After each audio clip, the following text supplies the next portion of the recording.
मैंने निवृत्त सेना के जवानों के बीच में वादा किया है कि मेरी सरकार वन रैंक वन पेंशन लागू करेगी।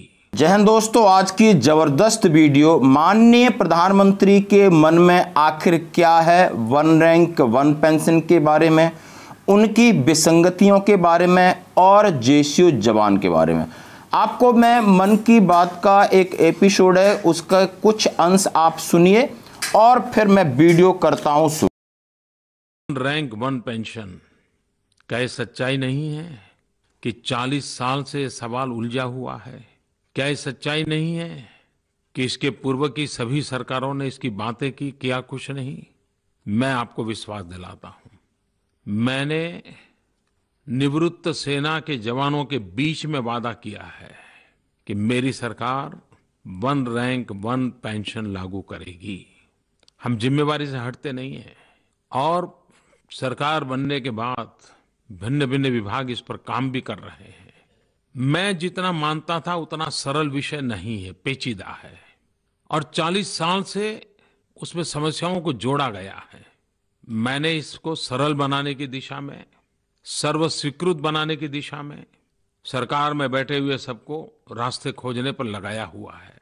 पल पल की खबरें मीडिया में देना जरूरी नहीं होता है, इसकी कोई रनिंग कमेंट्री नहीं होती है।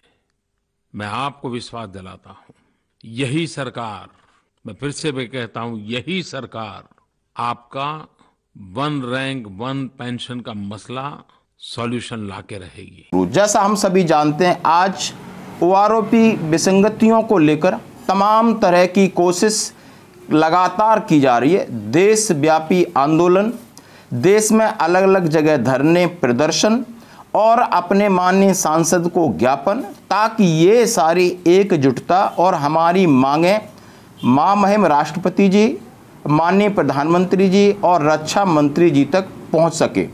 और जिस ओआरओपी को लेकर हम इतने आशावादी थे, हमें पूरी उम्मीद थी कि हमारी पेंशन में बढ़ोतरी होगी, जैसा कि हर 5 साल हम इसका इंतज़ार करते हैं, लेकिन ऐसा बिल्कुल नहीं हुआ।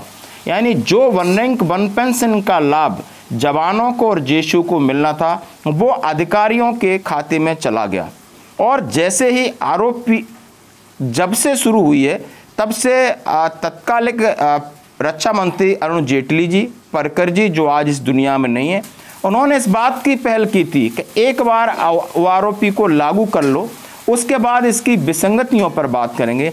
मामला सड़क पर गया, मामला न्यायालय पर पहुंचा, सर्वोच्च न्यायालय तक पहुंचा, लेकिन जो जवानों को न्याय संगत हक मिलना था, जो उनका हक था, जो कुशयारी रिपोर्ट थी कि जवानों की हर 5 साल बाद पेंशन में बढ़ोतरी हो और ये जवानों को ही मिले, ऐसा बिल्कुल भी नहीं हुआ। आज हम समझ सकते हैं कि हमारे साथ क्या हो रहा है। हम लगातार ये पूरी कोशिश कर रहे हैं सरकार को सारे जवानों के मामले, ओआरओपी विसंगतियां हो, इक्वल मिलिट्री सर्विस पे हो, डिसेबिलिटी पेंशन हो और अन्य प्रेमेचरों का लाभ हो, सारे मामले तत्कालिक जो अपने रक्षा मंत्री राजनाथ सिंह के समक्ष रख रहे हैं और रक्षा राज्य मंत्री अजय भट्ट जी को ज्ञापन तक सौंप चुके हैं। लेकिन आज ये कहना बहुत आवश्यक है कि माननीय प्रधानमंत्री जी ने मन की बात का 100वां एपिसोड, जो बहुत देश में चर्चा में, इसी के साथ इनका 8वां एपिसोड, जो कि आपने पहले सुना और अभी आप पूरा सुनिए। उन्होंने कहा है कि हमारी कर्तव्य निष्ठा पर आप भरोसा रखिए, मुझे आपके बलिदान, ये पूरा देश ऋणी है। सैनिकों के साथ कोई किसी भी प्रकार की राजनीति नहीं है, लेकिन ये समस्या बहुत जटिल है।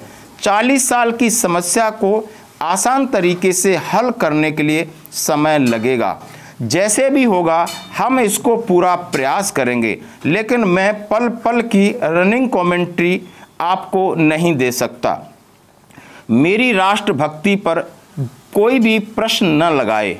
दूसरी पार्टियां भले ही सैनिकों पर राजनीति करें, मैं देश और देश की रक्षा करने वाले सैनिकों के प्रति निष्ठावान हूं और आशावान हूं कि जो भी आपकी विसंगतियां, जो भी आप को न्याय दिलाना है वो मैं दिला के रहूँगा। और ये एपिसोड 8वां है, उसके अंश जो 30 अप्रैल वाले एपिसोड के साथ जोड़े गए हैं। पूरे देश में ये वायरल हो रहा है। ओआरओपी पर यानी ये बात स्पष्ट है कि माननीय प्रधानमंत्री जी ने चाहे रैली में इसका संबोधन किया हो, चाहे मन की बात में कहा हो, यानी उनके दिलों और दिमाग में ये मामला है।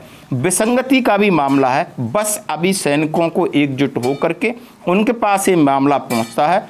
इसके लिए माननीय रक्षा मंत्री नेगोशिएशन के लिए लगभग तैयार हो रहे हैं। बस सैनिकों को एकजुट होकर के समझदारी से अपना पक्ष रखने की जरूरत है, ताकि जो लोग सड़क पर हैं, जो लोग घरों पे हैं, जो लोग देश की सेवा कर रहे हैं, उन सबको न्याय मिल सके।